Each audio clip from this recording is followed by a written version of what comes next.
You know, when you're managing your money or filing your taxes or maybe just checking your credit score, you probably think you're dealing with a bunch of different, separate companies, right? But what if I told you there's a quiet giant behind almost all of them? Well, today we're going to pull back the curtain on the one company that might just be pulling the strings of your entire financial life. Seriously, think about it for a second. Who really owns your financial life? That budgeting app on your phone, the software you use for your taxes, maybe the accounting tool that keeps your small business afloat? Who is behind all of it, connecting all those dots? Well, for millions and millions of us, the answer is just one company, Intuit. That's right, the same company behind TurboTax also owns Credit Karma, that super popular credit monitoring service, and QuickBooks, the absolute go-to for small businesses, that's them too. And get this, even the email marketing platform Mailchimp. They all live under one single massive roof. So what's Intuit's big plan here? It's not just about owning a bunch of separate tools. Oh no, their ambition is way bigger. They're trying to build a single, unified platform that basically acts as the command center for your entire financial world. And you don't have to take my word for it. This quote comes directly from them, and it really reveals their whole vision. They see themselves as your all-in-one financial co-pilot, using AI to link up your spending, your savings, your business, your taxes, everything. The end goal? One seamless AI-powered dashboard for your whole financial life. But look, an empire like this wasn't built overnight. To really get how Intuit became so dominant, we've got to rewind the clock all the way back to its super humble beginnings. So let's officially meet Intuit Inc. It was founded way back in 1983 by two guys, Scott Cook and Tom Prulix. And their idea was actually pretty simple, but for the time, it was revolutionary. They wanted to use this new thing called a personal computer to finally replace the old school paper and pencil way we all managed our money. And those early years, man, they were a real fight. They went head-to-head with giants, including Microsoft itself. But 1993, that was the real turning point. Intuit went public, and almost immediately they used that new cash to buy a company called Chipsoft. And Chipsoft, they were the makers of TurboTax. This is so important. Taxes became part of Intuit's DNA right from the get-go. And this just shows you how big they'd become and how fast. Just a year later, Microsoft didn't want to compete with them anymore. They tried to buy them outright for a staggering $2 billion. But the US government actually stepped in and blocked the deal because they were worried it would create a monopoly.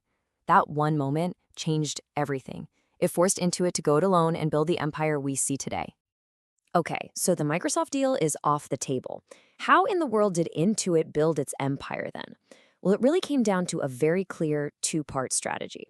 First, they doubled down on what they did best. They laser-focused on QuickBooks for small businesses and TurboTax for, well, taxes. And then, step two, they went on an absolute shopping spree, aggressively buying up other companies to pull more and more of our financial lives into their world. And I'm not talking about small purchases here. These acquisitions were massive. In 2020, Intuit dropped $7.1 billion to buy Credit Karma. Think about that. This wasn't just adding a little feature, it was buying one of the most popular personal finance tools in the entire country. And they didn't stop there. Just a year later, they made an even bigger splash. They spent $12 billion on Mailchimp. And this move pushed their reach way beyond just finance and straight into marketing, targeting the exact same small businesses that were already hooked on QuickBooks. But, you know, this climb to the top, it hasn't exactly been a smooth ride. A lot of controversy has followed them, and much of it centers on their most famous product, TurboTax, and one simple, powerful, and as it turns out, often misleading word, free. Okay, let's break this down because this is where things got really confusing for a lot of people. For years, there were two different free TurboTax products. On one side, you had TurboTax Free File. This was part of a partnership with the IRS for lower-income folks. On the other side, you had TurboTax Free Edition, a commercial product that, well, for most people, it wasn't actually free by the time you were done, thanks to all the paid upgrades. You can see how this created a ton of confusion.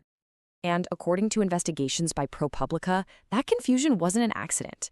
They made the pretty serious claim that Intuit was deliberately steering users away from the genuinely free government program and pushing them towards their own paid version. So how'd they allegedly do it? Well, investigators pointed to a few key tactics. Things like hiding the real IRS free file page from search engines, using misleading military discounts to trick service members into paying, and spending millions of dollars lobbying Congress to stop the government from creating its own simple, totally free tax filing system. Well, all of this controversy eventually led to major legal action. In 2022, Intuit agreed to pay a $141 million settlement to resolve claims from all 50 states that it had deceptively advertised its free tax software. And that brings us right up to today. With all that history as a backdrop, Intuit is now betting its entire future on the next big technological revolution: artificial intelligence. And this isn't just talk. This is real action. In mid-2024, the company laid off 10% of its entire global workforce. Why? Specifically to free up resources and go all in on generative AI. And this quote from Mailchimp's own marketing shows you exactly where those resources are going. The whole vision is to use AI to automate everything, generate entire marketing campaigns, to connect all the dots. This is that AI-powered financial command center we talked about earlier, and it's coming to life right now. So it all leads us to this one final question. Intuit is building an incredibly powerful, incredibly convenient, all-in-one platform. It's going to be powered by AI, and it's going to be fueled by our most sensitive financial data. And after everything we've just seen, their history, the controversies, it really leaves you wondering, as they promise us this simple, convenient financial future, what is the true cost of that convenience?